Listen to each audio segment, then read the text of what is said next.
Hi, I'm Charles with AniCap. This is my recap for the anime Konyaku. If you like my recaps, please consider subscribing. The story begins as a girl runs through a forest and trips like every person in every scary movie ever. She is being chased by a group of soldiers, but they stop for a moment out of fear.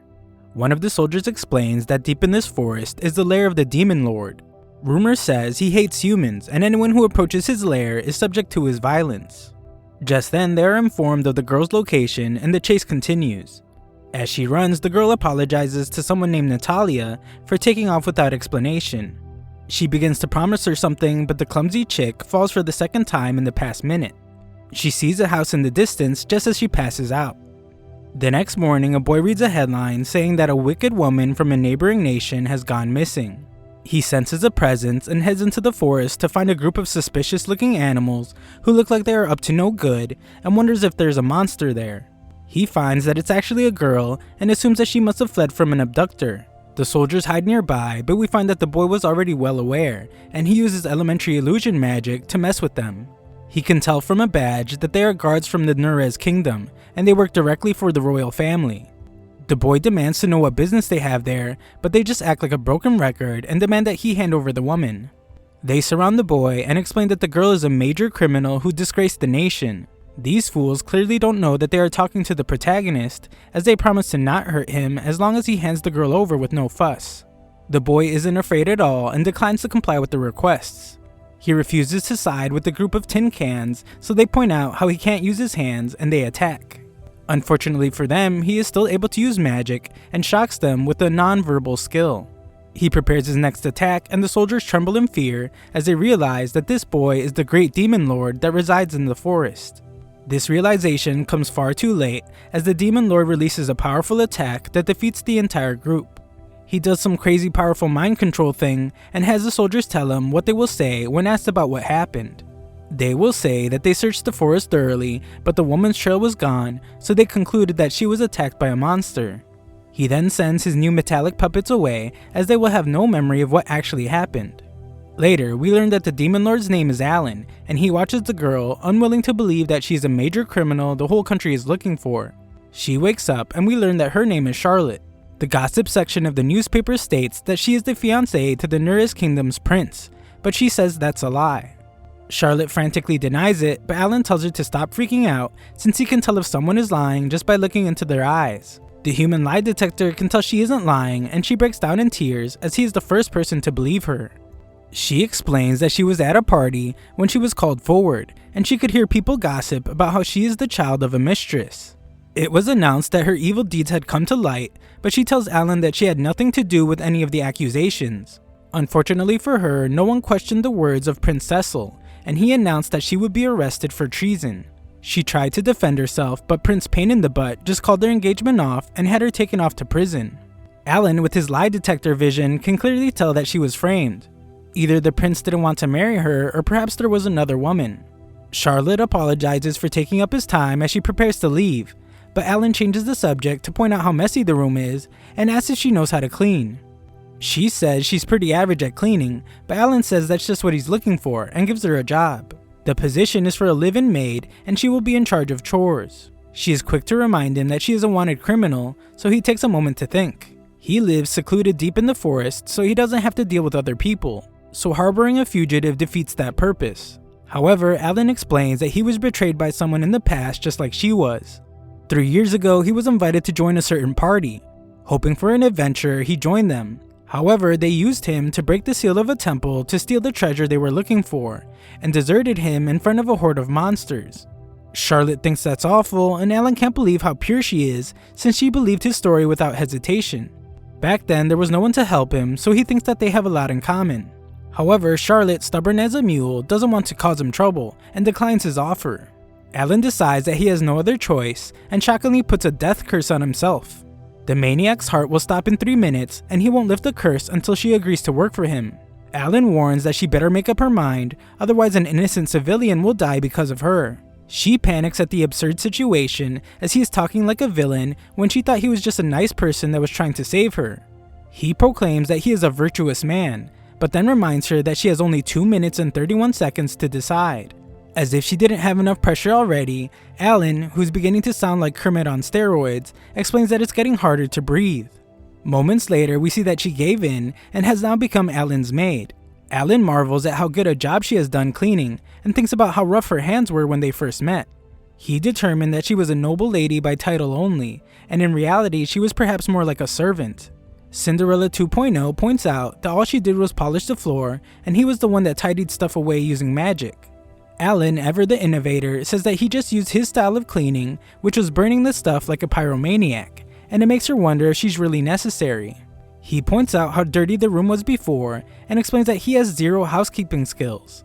Left alone, he doesn't even think of cleaning and uses the same strategy I use, which is to just ignore it till it moves on its own. Charlotte then strangely anticipates her next chore, but he has nothing for her and simply tells her to do whatever she likes until dinner. She can't believe that he isn't worried about her stealing stuff, but he explains that he went shopping earlier and there isn't much cash left for her to steal. She apologizes for him having to buy stuff for her, but he states that he considers it an investment. He leaves her to do what she wants as he needs to work, and he tells her not to disturb him. Alan then thinks about how he can't ignore someone in trouble, but relatably, he also hates being social. Besides that, while she may feel a debt of gratitude to him now, in time she'll be fed up with him and leave. Brushing off his demon lord duties, whatever those are, Alan partakes in one of his few hobbies. This fiendish fact-checking weirdo likes to find holes in research papers on magical theory, pointing out every flaw and riddling it with his corrections. He finishes after several hours and is shocked to find Charlotte behind him. The discount damsel reminds him that he told her to do whatever she liked, and she strangely chose to count the grains in the wood floor. Alan will later find that she doesn't have any hobbies, and in the past when she wasn't doing bridal training, she was just cleaning and mending clothes, so she didn't have any free time for hobbies.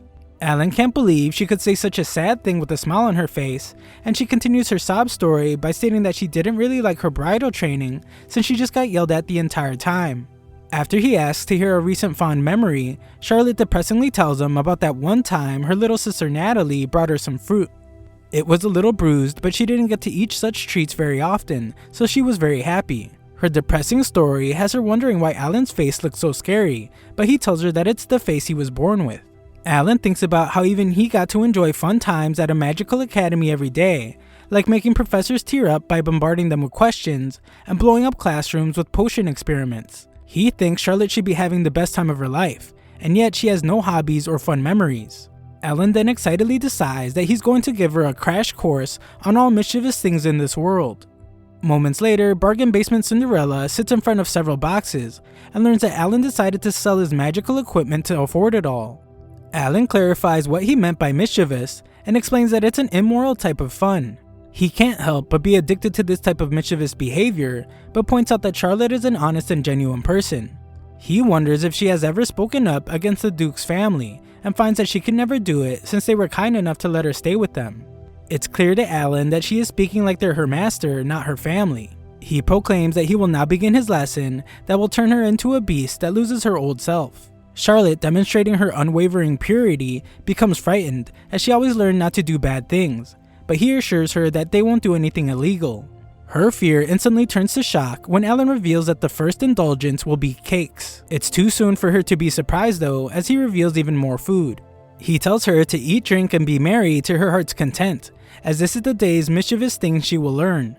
Of course, the Debbie Downer thinks that it's not a good idea since they have to eat a proper dinner.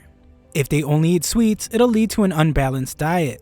Alan expected this response from Discount Cinderella, but points out that this is exactly why he wants to corrupt her. He is certain that the Duke must have treated her as family on the surface, but in reality handled her like a servant. Alan presents her with a cake, which she of course refuses, since some terribly misguided person incorrectly told her that you can't have cake for dinner. Alan reminds her that he is her employer and orders her to have her fill of all the cakes. Little Miss Never Dessert thinks it's crazy, but he tells her that this is her job for the day. If she doesn't do it, he threatens to use the death curse on himself again. Charlotte wants him to choose what he would like first, but after all that, he hilariously explains that he doesn't like sweets. Charlotte can't believe he sold his things to buy all of it, and is even more amazed when he states that he did it because he thought it would make her happy. He thinks she must hate sweets when she becomes flustered, but she actually loves them and takes her first bite. It's absolutely delicious, and tears stream down her face again. Alan, our demon lord of dessert, is as clueless as ever and wonders if the cake is rotten. But Charlotte explains that she is crying because no one has ever done something like that for her before. As she remembers her past, she says that she isn't sure someone like her is even allowed to be as happy as she is. Alan tells her to stop being ridiculous since this is only the beginning, and he plans to teach her every joy in the world. He has made the decision to stuff her full of delicious food, introduce her to every delight under the sun, and take her to many places around the world. He wants to make her experience fun and happy things until she's bored of them, and until she can say she's the happiest person in the world. Charlotte can't believe that he's doing all this for a total stranger, and he points out that even he doesn't know why he's doing it. But if he is going to do it, then he will do so thoroughly. She explains that she has no way to repay him, but he tells her that there's no need for that, and for her to just think that she's being forced to go along with his hobby. Charlotte wants him to eat some, so he reminds her that he hates sweets, but soon gives in to her plea. He finds that it isn't so bad, and the two enjoy their diabetes-inducing dinner. Alan reminds himself how he doesn't like to be social, but decides to give it a try just this once. They have a good time, but out sea we see that danger looms. Later, Alan thinks about Charlotte, who's probably trying to avoid type 2 diabetes, said she'll finish the cakes little by little since he preserved them with magic. Our maniacal demon lord thinks that simply eating loads of food is too boring, and he wants to give her more experiences she has never experienced before. He thinks that he knows exactly what to do and lets out a maniacal laugh. The next morning, Alan wakes up after a night of writing his mischievous list. It's the clever scheme his genius brain has created. He is certain that Charlotte will love his list, but a second look makes him realize that the list is filled with things only he would like. Alan determines that he must come up with more ideas and tosses the useless book. Alan finds Charlotte outside his door like a lost puppy, and she is concerned because he looks so tired. Alan, not wanting to look like a simp after staying up all night making her a list, says he was working, and that she should have breakfast without him. Charlotte, seemingly unable to let go of her Cinderella ways, has decided to sweep up around the house.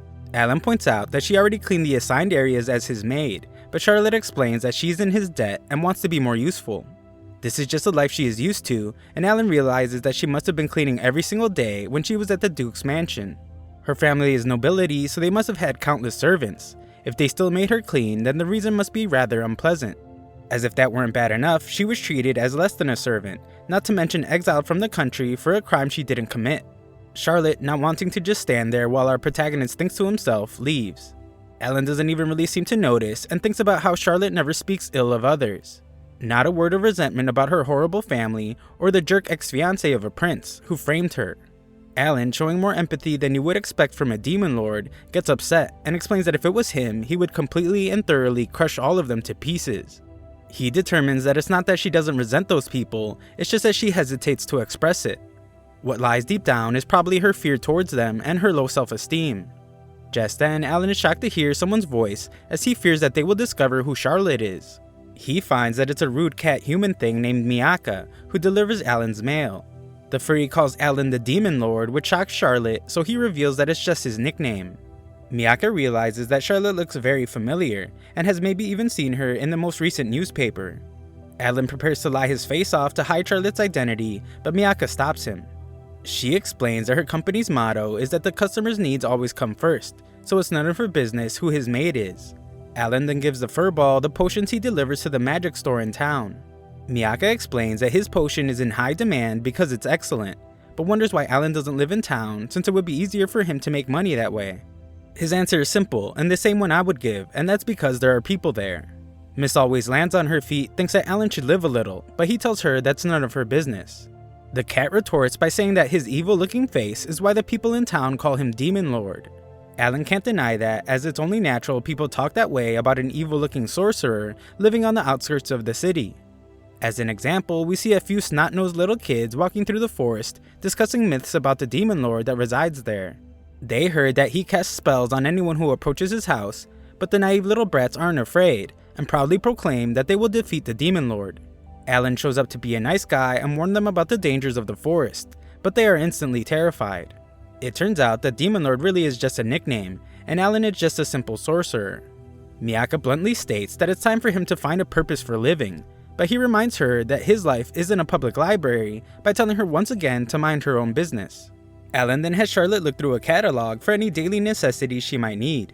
She's incredibly grateful and promises to pay him back, but our valiant protagonist explains that there is no need.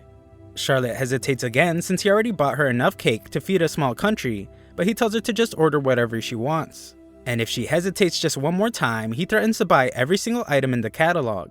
Miyaka sees how rough poor Charlotte has it and explains that she has to tell off the Demon Lord if she wants to stop his tyranny. If it was her, she would give him a taste of her cat punches, especially since it's the best way to forget bad things and release stress. As the Demon Lord takes several punches to the face from the feline, a maniacal look comes over his face. He has come up with a diabolical idea and the girls tremble with fear. Days later, Miyaka returns with the things Charlotte ordered. Surprisingly, Alan ordered something as well. It came in a huge box and he is satisfied with its quality.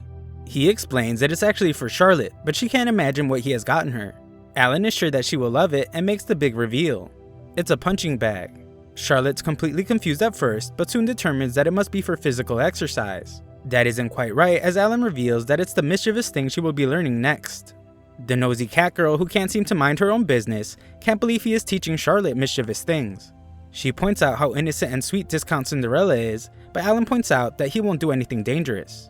Alan demands that Charlotte release all her stress on the punching bag, and has even went through the trouble of attaching her former fiancé to it. Alan explains that what she needs isn't to accept everything, it's to be angry. Sometimes being patient is necessary, but it's just as necessary to let herself go. Otherwise, she will eventually fall apart. The emotions she ignores won't disappear. They lurk in the bottom of her heart and will eventually overflow to destroy her. Alan acknowledges that anyone would hesitate if they were told to hit something, but assures her that soon enough, it becomes addictive. Unfortunately, Charlotte says she isn't angry. Alan explains that in order to find that photo, he looked through many newspapers. He learned how she was treated as a villain in Nura's kingdom, and it frustrated him to no end. They took everything from her, they trampled on her dignity, and now she no longer has a place to stay in that country. Charlotte proves that she is the real punching bag, as she naively says that she is sure the prince had a good reason.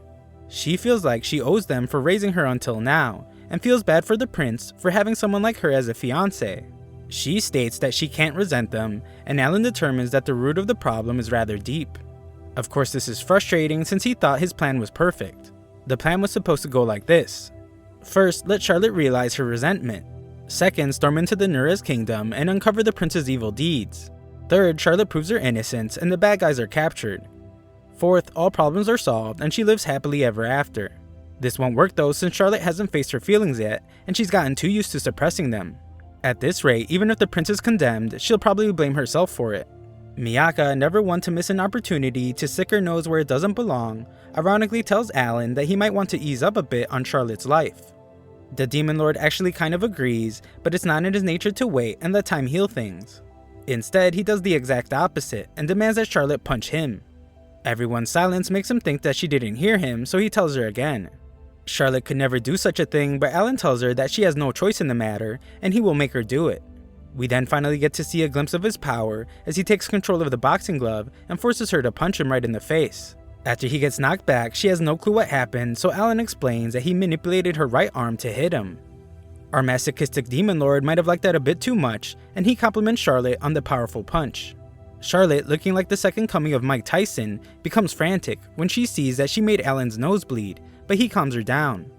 Alan, raising his simp level to the max, explains that no matter how much she punches him, steps on him, curses and calls him names, whatever happens, he will never abandon her. This isn't her old household, and here, she's allowed to feel anything and say anything. She is finally free. Those words begin to sink in, but Charlotte can't believe he made her punch him just to tell her that. He explains that she wouldn't have changed her mind if he didn't go that far, but she still can't accept that he would resort to this. He's glad to see that she is actually capable of anger and shows how easy it is to heal an injury like his. Still, Charlotte asks him to never do anything like that again, since her poor heart can't take it. He promises not to, so she finally begins to realize that she has been living her life afraid of a lot of things. However, she vows not to do it anymore. It may not come right away, but she wants to be able to say what she is thinking out loud. Alan is glad to hear all this and promises to be by her side no matter how long it takes. It's widely different from Alan's initial plan, but he's glad that she can now make a fresh start. Alan apologizes to the human furball as they might not have a use for the punching bag she delivered. Miyaka doesn't mind since the customer always comes first, and she is sure he will be using her delivery service much more in the future. She assumes that he will soon be buying a wedding ring and baby stuff, but the clueless pair have no clue that she is super obviously talking about them getting married. It seems to be a happy ending to another eventful day, but we once again see someone in the forest watching them, as she states that she has found him and he can no longer get away from her. Sometime later, Alan has discount Cinderella choose between coffee and tea. She would like whatever he is having, but Alan shocks her as he is an absolute psycho and will be drinking a super special, nasty, nutritious potion. Charlotte chooses the tea instead, and Alan reminds her that she is supposed to start being honest about what she wants.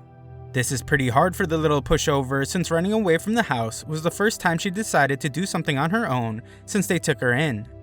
Alan says that changes will come with baby steps and tells her to tell him if there are other things she might want to try. Just then, they are shocked by a cat-like intruder, and Alan asks her how she found him. We learn that this cat girl is some kind of stalker, as she was able to determine his location by the pollen she found on one of his letters, and by asking anyone she could find. The wannabe cat introduces herself as Aruka, the apprentice sorcery engineer, and Alan's little stepsister. Alan lost his parents when he was young, and Aruka's family took him in. Aruka wonders if the blonde chick is his girlfriend, but they both deny it. Alan is certain that Charlotte gets sick to her stomach to be mistaken as the girlfriend of a social misfit with character flaws like himself, who is also a genius sorcerer. So for her honor's sake, he once again denies it. Alan reveals Charlotte's true identity as a criminal who has run away from the neighboring nation. Charlotte wonders what the heck he is doing, but Alan explains that it's pointless to hide it since Aruka is going to find out sooner or later.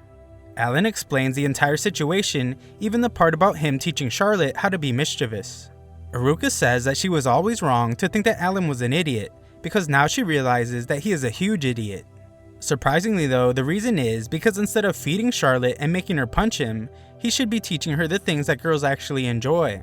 Aruka apologizes for her brother's behavior, but Charlotte can't understand why she's being so nice since she is wanted as a criminal. Aruka trusts her brother's judgment and points out that he might not know much but can sniff out bad guys like a dog. Aruka reveals that her reason for being there is to bring Alan back home, but she says forget all that now since she now just wants to help teach Charlotte how to be mischievous. Alan explains that he's better suited for the job, but his sister reminds him that she is a girl and she can teach her things he cannot. They can't settle their argument, so they agree on having a competition to see who can teach more mischievous things to Charlotte. Moments later, Alan shows us another small glimpse of his power as he changes Charlotte's hair with simple disguise magic. Alan says that they will have to change it back to blonde as soon as they get home, and shocks the girls when he says it's because he likes her better blonde. Aruka finishes up styling Charlotte's hair, and the two take off to begin the challenge. Aruka's first lesson of mischievery is strangely learning how to dress up. Our antisocial protagonist feels extremely out of place at the clothing store, but refuses to back down from a challenge. However, instead of focusing up, he has a memory from his childhood after being taken in by Aruka's family. Aruka would always challenge him and lose thoroughly, but the dumb kid never gave up. Only now does he realize that it might have been her strange way of trying to get close to him. Alan is then pleasantly surprised by a dress Charlotte tried on, but is concerned that it might be a little too short. Alan spends a little too much time noticing how healthy Charlotte is and snaps himself out of it. The psycho simply explains that he needed to calm down his heart, so he stopped it for a little bit. While Charlotte tries on something else, Alan tells his little sister that he wants her to find out the current state of the Nerez kingdom, especially how Charlotte is regarded there. This is an easy task for her as she is sure that their dad has some friends inside the Nerez kingdom. Aruka wonders if he wants her to look into the jerk of a prince as well, but Alan decides that it can wait for now. This surprises Aruka, so Alan must explain that while he is interested in learning about the person that framed Charlotte, and learning more about how she was treated at the Duke's residence, once he learns, he won't be able to hold himself back. Our powerful protagonist explains that he would storm into that country, regardless of how Charlotte might take it. This is why, for the moment, he will let them be. Aruka is making a sheepish face as she can't help but notice how much Alan has changed. He has never concerned himself with others before, but she's glad he is. Charlotte needs help with girl clothes stuff, so Aruka helps her, but is shocked by something on her back. Alan then sees her next outfit, but thinks it might be a bit too revealing. Aruka explains that girls need to be aggressive or they can't win, prompting Alan to wonder what exactly are the ladies in this world fighting. Alan then becomes flustered when Aruka shows her the opening in the back, but is shocked to find that Charlotte has several scars. The two don't say anything about it, and Alan just tells her that she looks fine. Alan determines that the scars must be from a whip. It wasn't strong enough to break the skin or bones, so it was a kind of torture to cause pain and fear. Alan heals the scars and simply tells the clueless Cinderella that he fixed a worn down part of the shirt. He notices that her scars cleared up with simple magic, which means that Charlotte never received proper treatment. He can see how they could have ostracized her for her lineage, but he felt something much more sinister from her scars. He becomes insanely furious as he wonders what could possibly justify directing such hate towards Charlotte. He angrily tells Aruka to forget what he said earlier, since he now needs to thoroughly terminate them and he wants her help. Of course, Charlotte is completely oblivious to everything as always, so Alan just tells her that there's an infestation of book mites at their parents' house. So he asks Aruka to air the books under the sun. The gullible fugitive says that she hates bugs, and our protagonist sneakily says that he does too. The challenge isn't over yet though, so it's Alan's turn to pick out an outfit. Alan gets overwhelmed and picks one at random, but shocked everyone, including himself, when he sees that he picked something crazy. Afterwards, Alan decides that the mischievous thing he will teach Charlotte instead of dressing up is how to splurge. The wonderful art of releasing stress by buying a bunch of stuff she wants without any restrictions. Charlotte is concerned for some reason, but Alan just takes her to a little stand with a bunch of weird little gizmos. He tries to see if she's interested in anything, but the girls break his spirit when Aruka tells him that he has no taste. Afterwards, Aruka's glad that they bought so much stuff and wonders if Charlotte is upset because they didn't buy enough. Obviously, this is not the case, as she is upset that they spent so much money on her. Alan explains that it was necessary to teach her how to be mischievous, and our equally clueless protagonist unknowingly embarrasses Charlotte with a compliment. Aruka, being the pest of a little sister she is, reminds Alan that he has no taste. Everything he chose was so lame, and she picked out most of what they bought. The two get into a heated argument, but the always positive Charlotte calms them down. They say it's business as usual for them, but Charlotte gives them a lesson as she states that fighting isn't mischievous, it's just bad. The two agree, and Alan thinks about how while he talked big to Aruka earlier, he now realizes that he is at a huge disadvantage in the challenge. However, as Charlotte's guardian, he can't lose, and he has them continue shopping. Sometime later, Aruka, the magical equipment geek, is amazed by some long-haired dude's magical wheelchair. Alan has been through this before, so he knows that they have lost her to the whimsical wheelchair, and decides to leave her there. He takes Charlotte to a shop where something caught his eye earlier, and reveals that it's a hair clip that matches her eyes. The merchant is shocked he is paying so much, but our valiant hero explains that it's his policy to pay an appropriate amount for a job well done. Charlotte says she loves it, and our normally emotionless protagonist thinks about how his heart feels strange, even though he hasn't put a death curse on himself. However, just then, a man bumps into Charlotte, and is upset at how much it hurt him. The man tells her to watch where she is going, even though he clearly bumped into her, and he explains that they are from the infamous Genkutu group. Alan calmly explains that he has no clue who they are, but would like for them to resolve the issue peacefully. These bums don't like Alan's smug attitude, and decide that they will just take him down. Our hot-tempered hero prepares an attack, as he is upset that these fools would dare blame Charlotte for their own failure to pay attention. He plans to teach them a valuable lesson, but remembers that in Charlotte's eyes, fighting is not mischievous, it's just bad. Alan calms down and plays the nice guy as he apologizes for causing them trouble. The guys forgive them, but only if they agree to one condition. Alan is happily prepared to pay any amount, but what the guy wants is actually to have Charlotte for the rest of the day. This guy has made a severe mistake, as Alan has lost all semblance of the nice guy. The guys push further, causing Charlotte to tremble in fear, but this pushes Alan over the edge, and he breaks the guy's fingers. The other guy breaks out his magical sword, which causes the crowd that has gathered to tell Alan to run away. However, Alan shocks everyone as he stops the powerful attack with the slightest touch of his bare hand. He freezes the weapon and knocks the guy out cold. Alan, filled with rage, exclaims that if they touch his dear Charlotte with those dirty hands of theirs, he will ground them to bits until there's nothing left. Everyone is amazed by our hero, and Alan is relieved to have gotten all that anger out. Alan thanks the crowd for their support, but quickly remembers that he promised Charlotte that he wouldn't fight, and fears that he might have scared her. The pacifist points out that she doesn't like violence, but acknowledges that Alan was just defending her.